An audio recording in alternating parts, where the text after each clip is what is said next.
নমস্কাৰ, মই মনালিছা গগৈ। 1979 চনৰ পৰা 1985 চনলৈ যি ছবছৰীয়া অসম আন্দোলন হৈছিল তাৰ প্ৰধান উদ্দেশ্য আছিল অসমৰ পৰা বিদেশী নাগৰিক বহিষ্কাৰ কৰা। অসমত বিদেশী নাগৰিকৰ যি প্ৰব্ৰজন বৃদ্ধি পাইছিল, বিদেশীৰ ইমানেই উৎপাত বাঢ়িছিল যে অসমৰ এজাক ডেকা ল'ৰাই ভাবিবলৈ বাধ্য হৈছিল যে অসমত যদি বিদেশী অনুপ্ৰৱেশকাৰী তেওঁলোকক যদি বহিষ্কাৰ কৰা নহয় তেনেহ'লে অসমত জীয়াই থকাটো অসমীয়া জাতিৰ কাৰণে এটা বৃহৎ সংকট হ'ব আৰু এনেধৰণে অসমখন আচলতে থকাটো কোনেও সেই সময়ত কামনা কৰা নাছিল। সেয়ে 1979 চনৰ পৰা 85 চনলৈ মুঠ 6 বছৰ ধৰি অসমত আন্দোলনৰ পৰিৱেশৰ সৃষ্টি হৈছিল। মুঠ 855 গৰাকী যুৱকে প্ৰাণ আহুতি দিছিল এই আন্দোলনত। বিভিন্ন ধৰণৰ সেই সময়ত অসমীয়া যি পৰিয়ালবোৰ আছিল তেওঁলোকে যথেষ্ট পৰিমাণৰ অৱদান আগবঢ়াব লগা হৈছিল। প্ৰতিগৰাকী অসমীয়া যি খিলঞ্জীয়া লোক তেওঁলোকৰ ঘৰৰ পৰা প্ৰতিজন ঘৰৰ প্ৰতিগৰাকী সদস্য এই আন্দোলনত ভাগ লৈছিল। সকলোৱে সপোন দেখিছিল যে অসম এখন বিদেশীমুক্ত ৰাজ্য হ'ব, অসমত কোনো বিদেশী নাথাকিব আৰু অসমখন হৈ পৰিব খিলঞ্জীয়া, অসমীয়া আৰু অসমৰ ভূমিপুত্ৰসকলে ইয়াত ৰাজত্ব কৰিব। সেই উদ্দেশ্য লৈ অসমত সেই 6 বছৰীয়া আন্দোলন হৈছিল আৰু সেই 6 বছৰীয়া অসম আন্দোলনত যিখিনি ক্ষয় ক্ষতি হ'ল সেই ক্ষয় ক্ষতিৰ পাছত 1985 চনত অসমৰ যিকেইটা সংগঠনে এই আন্দোলনৰ নেতৃত্ব লৈছিল সেই নেতৃত্বৰ লগত ভাৰত চৰকাৰ আলোচনাত বহিছিল। সেই আলোচনাত বহাৰ পাছত আলোচনাৰ মীমাংসা স্বৰূপে অসমত এটা কাট অফ ইয়াৰ নিৰ্ধাৰণ কৰা হৈছিল। কাট অফ ইয়াৰটো হ'ল 1971 24 মাৰ্চ। 1971 চনৰ 24 মাৰ্চৰ পিছত অহা প্ৰতিগৰাকী লোকেই অসম এৰি যাব লাগিব, তেওঁলোকক অসম ভাৰতীয় নাগৰিক হিচাপত ধৰা নহ'ব। তাৰ আগৰ সকলৰ ক্ষেত্ৰত তেওঁলোকে অসমত থাকিব পাৰিব, এই ধৰণৰ কিছুমান সিদ্ধান্ত লোৱা হৈছিল। অসমীয়া ভাষা সংৰক্ষণৰ কাৰণে সিদ্ধান্ত লোৱা হৈছিল, অসমীয়া জাতিক সুৰক্ষিত কৰাৰ কাৰণে কিছুমান সিদ্ধান্ত লোৱা হৈছিল। অসমীয়া লোকে যাতে অসমীয়া মানে খিলঞ্জীয়া ভূমিপুত্ৰ যিসকল লোক আছে তেওঁলোকে যাতে চাকৰি বাকৰি সকলোতে যাতে অগ্ৰাধিকাৰ পায়, এই ধৰণৰ কিছুমান সিদ্ধান্ত সেই সময়ত লোৱা হৈছিল।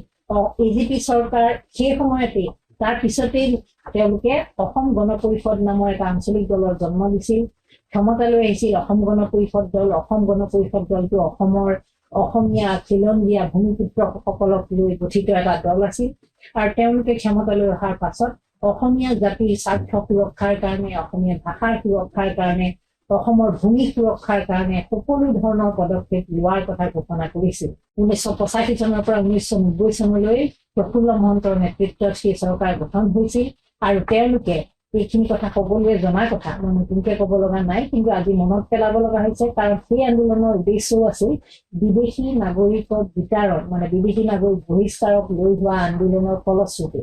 মানে 6টা বছৰ 855 গৰাকী লোক শ্বহীদ হোৱাৰ পাছত যিটো আন্দোলনৰ আমি ফলাফল পাইছিলো, সেই ফলাফলৰ অংশস্বৰূপে এখন চৰকাৰ আমাৰ গঠন হৈছিল। আমাৰ মানুহৰ আমাৰ ভাই ককাই নেতৃত্ব দিছিল সেইখন চৰকাৰৰ। আমাৰ মতে সেই সময়ত শাসন হ'ব বুলি আমি ভাবিছিলো, অসমীয়া জাতি সুৰক্ষিত হ'ব বুলি ভাবিছিলো, অসমীয়া ভাষা সুৰক্ষিত হ'ব বুলি ভাবিছিলো, অসমৰ মাটি সুৰক্ষিত হ'ব বুলি ভাবিছিলো আৰু সেইকাৰণে সকলো অসমীয়াই সেই 6 বছৰীয়া আন্দোলন তাত যোগ দিবলৈ যাওঁতে কোনেও হুহকা পিছলা কৰা নাছিল, সেইধৰণে আগবাঢ়ি গৈছিল।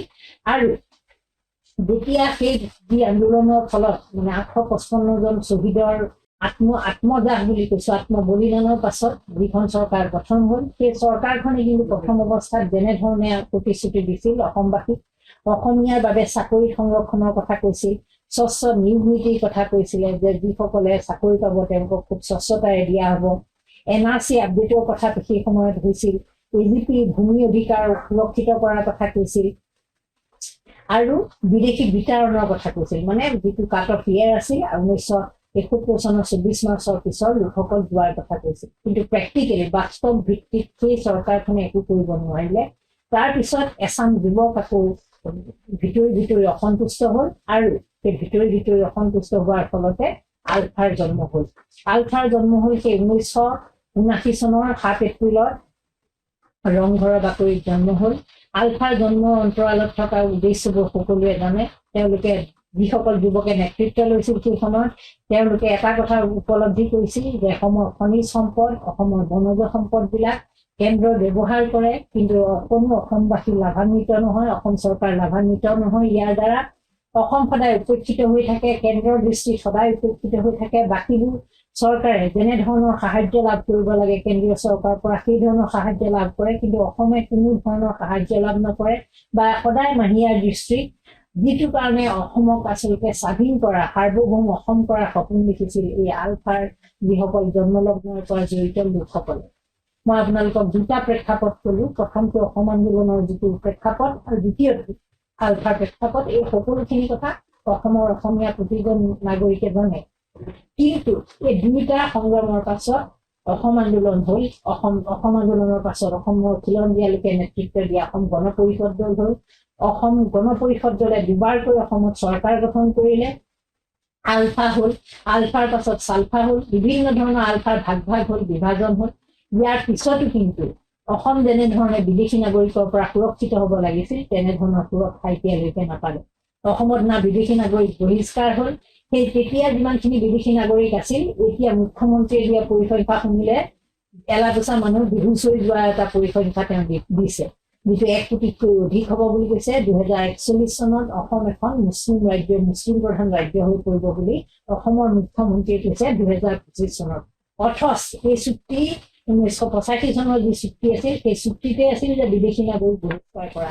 তাৰপিছত NRC প্ৰস্তুত কৰা হ'ল, NRC অৰ্থহীন হৈ পৰা বুলি কোৱা হ'ল।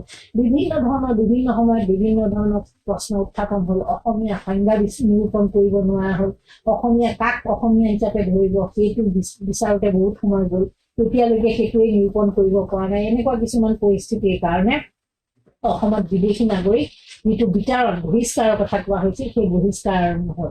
তাৰপিছত আহিল কা বলবৎ হ'ল। কা বলবৎ হোৱাৰ কাৰণে এতিয়া 2014 চনৰ 31 ডিচেম্বৰলৈকে অহা অকল ইছলাম ধৰ্মাৱলম্বী লোকসকল বাদ দি হিন্দু, বৌদ্ধ বা বাকী যিকোনো শিখ ধৰ্মাৱলম্বী লোকসকল যদি আহে, বেলেগ ৰাষ্ট্ৰত যদি তেওঁলোকে নিজকে নিৰ্যাতিত বুলি অনুভৱ কৰে, তেনেহ'লে 2014 চনৰ 31 ডিচেম্বৰৰ লৈকে অহা সকলোবোৰ নাগৰিকে অসমত অধিকাৰটো পাব, নাগৰিকত্ব তেওঁলোকে পাব, সেই কথাটো ঘোষণা কৰা হ'ল তাৰ জৰিয়তে।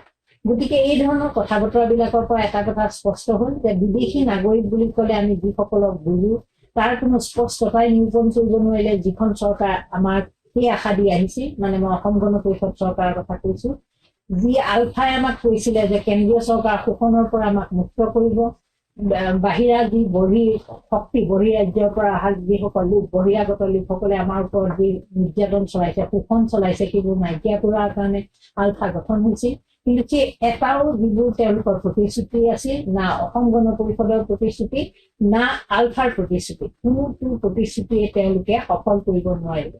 তাৰ ফলত এতিয়াও অসমত সিদিনা অসমৰ মুখ্যমন্ত্ৰীয়ে এটা হিচাপ দি দিলে যে 1 কোটি এতিয়া অসমত বোলে অবৈধ লোক আছে, অবৈধ লোক 1 কোটি। ইয়াৰ আগতে অসমৰ মুখ্যমন্ত্ৰী প্ৰয়াত তৰুণ গগৈ এবাৰ এছেম্বলিত কৈছিলে প্ৰায় 19 লাখ মান এনেকুৱা লোক আছে অবৈধ নাগৰিক থকা বুলি। সেই 19 লাখৰ পৰা গৈ এতিয়া 1 কোটি হ'ল, আৰু সেইটো 2025 চনত ক'লে অসমৰ মুখ্যমন্ত্ৰী হিমন্ত বিশ্ব শৰ্মা। এতিয়া মই আপোনালোকক ক'ব খোজা কথাটো হ'ল যি অসম গণ পৰিষদ, যি 6 বছৰীয়া অসম আন্দোলন, যি আলফা, তেওঁলোকে যিবোৰ প্ৰতিশ্ৰুতি দিছিল বা বিভিন্ন দল সংগঠন আপোনালোকে জানে, সকলোবোৰ দল সংগঠনে অসমবাসীক সুৰক্ষিত কৰাৰ কাৰণে ইমান দিনে বিভিন্ন ধৰণৰ দাবী দুবা তেওঁলোকে জনাই আহিছে, চৰকাৰক জনাই আহিছে। বিভিন্ন খিলঞ্জীয়া সংগঠনে তেওঁলোকৰ যিবোৰ জনগোষ্ঠী, সেই জনগোষ্ঠীৰ কাৰণে যুঁজি আছে, জনগোষ্ঠীৰ ন্যায্য প্ৰাপ্তিৰ কাৰণে যুঁজি আছে, বিভিন্ন অধিকাৰৰ কথা কৈছে, তেওঁলোকক ST ষ্টেটাছ দিয়াৰ কথা কৈছে বিভিন্ন সংগঠনে। কিন্তু আজিলৈকে কোনো এটা দল সংগঠনে তেওঁলোকৰ যিবোৰ প্ৰতিশ্ৰুতি সেই প্ৰতিশ্ৰুতিবোৰ কাৰ্যকৰী দিব পৰা নাই বা সফল হ'ব পৰা নাই।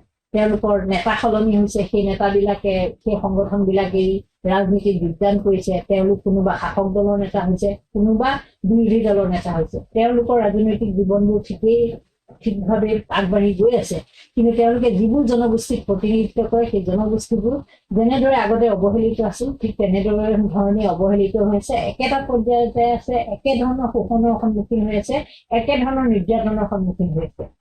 বৰ্তমান চৰকাৰে কিছু পৰিমাণে সাহায্য আগবঢ়াইছে যদিও বিভিন্ন ধৰণৰ পৰিষদ স্বায়ত্তশাসিত পৰিষদ গঠন কৰি দিছে বা এনেকুৱা নিজাববীয়াকৈ শাসন কৰাৰ অধিকাৰ দিছে যদিও মাত্ৰ কেইজনমান লোকে সেইবোৰ নিয়ন্ত্ৰণ কৰি আহিছে। ফলত জনগোষ্ঠীবোৰ যেনেধৰণে তেওঁলোকে প্ৰাপ্য অধিকাৰৰ হকে বা মাত মাতি আহিছিল, দাবী কৰি আহিছিল, সেই অধিকাৰৰ পৰা এতিয়াও তেওঁলোক বঞ্চিত হৈ আছে, শোষিত হৈ আছে। গতিকে শেহতীয়াকৈ অসম চৰকাৰে যি বিদেশী খেদা বুলি এটা শব্দত কৈছো যদিও আচলতে অবৈধ লোকসকলৰ বিৰুদ্ধে উচ্ছেদ অভিযান আৰম্ভ কৰিছে। যিবোৰ বনাঞ্চলত চৰকাৰী ভূমিত যিসকল লোক আছে তেওঁলোকৰ বিৰুদ্ধে উচ্ছেদ অভিযান আৰম্ভ কৰিছে। লক্ষ্য এটাই যে এইসকল লোকক তেওঁলোকে সেই চৰকাৰী ভূমিত থাকিবলৈ নিদিয়ে বা বনাঞ্চলত থাকিবলৈ নিদিয়ে। এই কথাটোৰ প্ৰতি সকলোৰে সহযোগিতা আছে। এই কাৰণে যে অসমৰ বনাঞ্চলসমূহ ধ্বংস কৰি আছে এই যিসকল বাহিৰৰ পৰা অহা লোক বা প্ৰব্ৰজনকাৰীয়ে কওক বা যিয়ে নকওক, যি ধৰ্মৰে নহওক বা যিয়ে নহওক, এই বহিৰাগত লোকসকলে তেওঁলোকে যিয়ে নাম নিদিয়ক, ন্যায় কওক, বিশেষ সম্প্ৰদায়ে কওক, তেওঁলোকে এই ধৰণৰ কিছুমান বনাঞ্চলত ঘাটি পাতি বহি লৈছে আৰু সেই বনাঞ্চলবিলাক ধ্বংস কৰি তেওঁলোকে জীৱন যাপন কৰি আহিছে। গতিকে তাত উচ্ছেদ চলাইছে। কিন্তু এই উচ্ছেদক লৈ ৰাজনীতি কৰাটো আচলতে একেবাৰে গ্ৰহণযোগ্য নহয়। কাৰণ ইয়াৰ আগতে মই আপোনালোকক উল্লেখ কৰিলো অসম গণ পৰিষদক নেতৃত্ব দিয়া যিসকল লিডাৰ আছিল, নেতা আছিল, তেওঁলোকেও সেই 1979 পৰা সেই একে উদ্দেশ্য একেই, বিদেশী নাগৰিকক বহিষ্কাৰ কৰিব, অসমীয়া জাতিক সুৰক্ষিত কৰিব, অসমক সুৰক্ষিত কৰিব।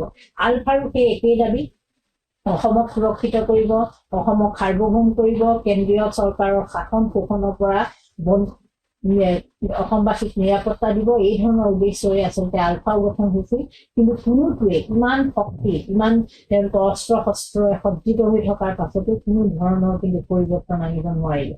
এতিয়া আলফা নেতাসকলে নিজক কি বুলি পৰিচয় দিয়ে, বৰ্তমান যিসকলে আলোচনাপন্থী হৈ আছে, কোনোবাই চালফা হ'ল, এনেকুৱা ধৰণৰ পৰ্যায়ত আছে। কিন্তু তেওঁলোকে যিটো সপোন দেখাই অসমবাসীক গৈছিল, সেই সপোন তেওঁলোকে সপোন কৰিয়ে ৰাখি থৈ দিলে। এতিয়া অসমৰ মুখ্যমন্ত্ৰী হিমন্ত বিশ্ব শৰ্মাই এই উচ্ছেদ চলোৱাৰ যি অভিযান আৰম্ভ কৰিছে, এই উচ্ছেদ চলোৱাৰ অভিযানৰ অন্তৰালত কি আছে? মানুহবিলাকক উচ্ছেদ ঠিকেই কৰিছে, কিন্তু উচ্ছেদ কৰি কলৈ পঠাইছে, তেওঁলোক কলৈ গৈছে? কালি সকলো নগাঁৱত ডিমাণ্ড কৰা হৈছে, দাবী কৰা হৈছে নগাঁও ফালৰ পৰা যে আমাৰ ইয়াত এইটো চৰণীয়া পথাৰ নহয়, আমি তেনেকুৱা মানুহক থাকিবলৈ নিদিওঁ। বিভিন্ন ধৰণৰ জিলাবিলাকত তেনেধৰণে বিভিন্ন দল সংগঠনে তেনেকুৱা ধৰণে এই অবৈধ নাগৰিকসকলৰ প্ৰতি, অবৈধ বুলি মুখ্যমন্ত্ৰীয়ে কোৱাৰ কাৰণে মই শব্দটো কৈছো, অবৈধ নাগৰিকৰ বিৰুদ্ধে এই অভিযানবোৰ চলাই আহিছে যদিও কিন্তু প্ৰকৃতাৰ্থত এই লোকসকল কিন্তু অসমৰ চাৰিসীমাৰ ভিতৰতে আছে। হয়তো ইঠাইৰ পৰা সিঠাইলৈ তেওঁলোক গুচি গৈছে, তাততো কোনো পৰিৱৰ্তন অহা নাই। এতিয়া শেহতীয়াকৈ চামগুৰিত আকৌ পুনৰ এনেকুৱা ধৰণে উচ্ছেদ চলাব বুলি ঘোষণা কৰা হৈছে বা অসমৰ বিভিন্ন প্ৰান্তত এনেকুৱা ধৰণৰ উচ্ছেদ চলাব। মুখ্যমন্ত্ৰী ইতিমধ্যে ঘোষণা কৰিছে। তেওঁ কৈছে যে তেওঁ যিখিনি এতিয়ালৈকে 2025-26লৈকে যিখিনি সময়, এইখিনি সময় তেওঁৰ কাৰণে পৰ্যাপ্ত নহয়। তেওঁ জীৱনৰ অধিককাল মুখ্যমন্ত্ৰী হৈ থাকিলেও অসমত উচ্ছেদ শেষ কৰিব নোৱাৰে। কিন্তু এই উচ্ছেদ তেওঁ শেষ কৰিব নোৱাৰে, এই কথাটো সঁচা। তেওঁ কেনেকৈ পাৰিব? কাৰণ যিটো উদ্দেশ্য লৈ তেওঁতো বিজেপি, তেওঁ জাতি মাটি ভেটি সুৰক্ষাৰ কথা কৈ পেলাই আহিছিল চৰকাৰ, যিটো অসম গণ পৰিষদ দলে কেৱল অসমক সুৰক্ষিত ৰখাৰ, অসমবাসীক সুৰক্ষিত ৰখাৰ কাৰণে গঠন হৈছিল, সেই দলৰ চৰকাৰে যিহেতু কৰিব নোৱাৰিলে, NRC হোৱাৰ পিছতো যেতিয়া অসমবাসী সুৰক্ষিত নহল, অসমীয়া সংজ্ঞাই যেতিয়া নিৰ্ধাৰণ নহল, গতিকে হিমন্ত বিশ্ব শৰ্মাই অহা মাৰ্চ মাহৰ ভিতৰত অসমৰ এই অবৈধ বেদখলকাৰীসকলৰ পৰা যে বনাঞ্চলসমূহ মুক্ত কৰিব পাৰিব, কিন্তু তেওঁলোকৰ কোনো ধৰণৰ অধিকাৰৰ পৰা তেওঁলোকক বঞ্চিত কৰিব যে নোৱাৰে, সেই কথাটো নিশ্চিত।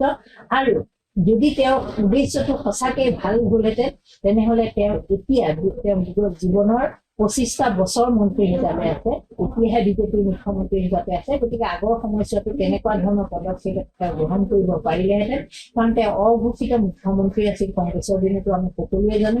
সৰ্বানন্দ সোণোৱালৰ দিনতো তেওঁ এগৰাকী প্ৰভাৱশালী মন্ত্ৰী আছিল, ক্ষমতাশালী মন্ত্ৰী আছিল।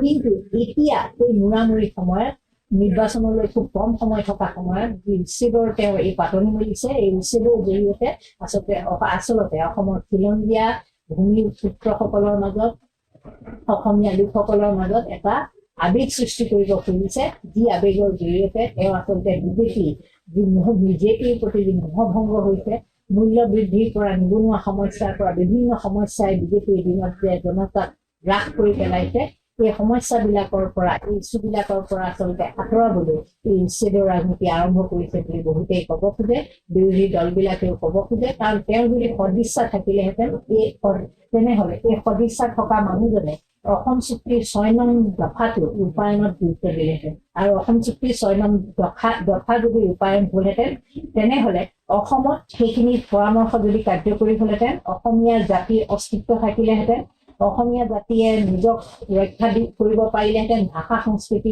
সুৰক্ষিত হৈ থাকিলেহেঁতেন। কিন্তু 6 নং দফা ৰূপায়ণত কোনো কাৰণত তেওঁলোকে গুৰুত্ব দিয়া নাই। বিগত দিনবিলাকত বৰ্তমানৰ মুখ্যমন্ত্ৰীগৰাকীয়েও 6 নং দফা কাৰ্যকৰী কৰাত যদি গুৰুত্ব দিলেহেঁতেন তেনেহ'লে এনেকৈ তেওঁ উচ্ছেদ কৰি বনাঞ্চলত মানুহবিলাকক ইফালৰ পৰা সিফালে খেদি ফুৰাৰ কোনো যুক্তিয়ে নাছিল। কিন্তু এই বিষয়টো এই উচ্ছেদৰ ৰাজনীতিটো এইকাৰণেই কৰা হৈছে যে যিবোৰ তেওঁলোকৰ ব্যৰ্থতা, বিজেপি চৰকাৰ বৰ্তমানলৈকে যি ব্যৰ্থতা, এই ব্যৰ্থতাবোৰ যে মেডিকেল কলেজত যে ডক্টৰ নাই, পলিটেকনিকৰ পৰা যে প্ৰবক্তাসকলক খেদি দিয়া হৈছে, অৱসৰী শিক্ষকক নিযুক্তি দি নতুন নিযুক্তি যে বন্ধ কৰা হৈছে, টেটৰ শিক্ষকৰ নিয়মীয়া নিযুক্তি কৰি তেওঁলোকৰ দৰমহা পাতিবোৰ কমাই দিয়া হৈছে, এনেকুৱা ধৰণৰ বিভিন্ন সমস্যা, যিবোৰ সমস্যাই মানুহক ভাৰাক্ৰান্ত কৰি পেলাইছে, জুৰুলা কৰি পেলাইছে। তাৰোপৰি তেওঁ কেবিনেট সতীৰ্থৰ বিৰুদ্ধে যিবোৰ অভিযোগ উত্থাপন হৈছে, ৰাজ সাহায্য লোৱা, বিজেপিৰ বিধায়কে ৰাজ সাহায্য লোৱা, গিৰিগাইৰ যি কেলেংকাৰী উত্থাপিত হৈছে, গৰু খুটিৰ যি হাজাৰ হাজাৰ বিঘা উচ্ছেদ কৰি যিমান কোটি কোটি টকা বিনিয়োগ কৰাৰ পাছতো গৰু খুটিত কোনো ধৰণৰ যি লাভ হ'ব লাগিছিল সেই লাভৰ কোনো হিচাপ দিব নোৱাৰা এটা পৰিৱেশৰ সৃষ্টি হৈছে। গতিকে এই ইছ্যুবিলাকৰ পৰা জনতাক আঁতৰাই ৰখাৰ কাৰণে এতিয়া মুখ্যমন্ত্ৰীয়ে আৱেগৰ ৰাজনীতি লৈছে। সেই আৱেগৰ ৰাজনীতিটোৱে হ'ল উচ্ছেদৰ ৰাজনীতি। আৰু এই উচ্ছেদৰ প্ৰতি সকলোৰে সমৰ্থন আছে, আপোনাৰ মোৰ আমাৰ সকলোৰে সমৰ্থন আছে এইকাৰণেই, কাৰণ চৰকাৰী মাটি বা বনাঞ্চলত আমি কোনেও নিবিচাৰোঁ যে বেদখল হয়। কিন্তু এই লোকসকলক আমি সকলোৱে বিচাৰোঁ, যদি সঁচাকেই তেওঁলোকে চৰকাৰে ঘোষণা কৰাৰ দৰে তেওঁলোক অবৈধ নাগৰিক, অবৈধ বিদেশী নাগৰিক, তেনেহ'লে তেওঁলোকক ঘূৰাই দিয়াৰ ব্যৱস্থা কৰক, তেওঁলোকক প্ৰত্যাৰ্পণৰ ব্যৱস্থা কৰক। কিন্তু সেইটো কৰিব নোৱাৰে, কাৰণ এই ইছ্যুটো জীয়াই নাথাকিলে বহুতবোৰ দল সংগঠন এনেই নিজে নাইকিয়া হৈ যাব আৰু অসমত ৰাজনীতি কৰাৰ কাৰণে কোনো বিষয়ে নাথাকিব। আপোনালোকে এই বিষয়ে মন্তব্য দিব। নমস্কাৰ, ধন্যবাদ।